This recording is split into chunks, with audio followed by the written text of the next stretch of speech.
Yes, o sa ato DRPS2. ipabot nga testimony sa ato mga tigpaminawan.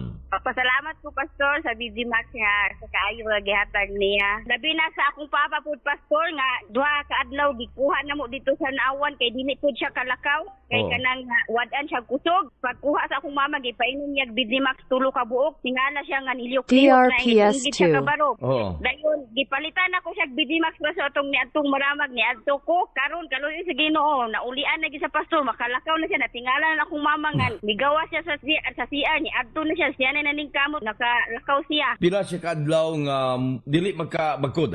Atong tuwa pa siya sa Naawan. DRPS2. Pastor, kanang nawadan bitaw siya Wala potassium. okay. Karon okay na siya? Okay na siya ron, Pastor. Salamat, Pasalamat gid sa Ginoo nga makalakaw na gid siya. Okay. Kinsa gani ni o taga-asa? Igan si Rilin Patrice ni Pastor sa barangay Mauswagon Don Carlos. Salamat kay Igan ha, salamat. Mapalit na karon ni ining atong istasyon.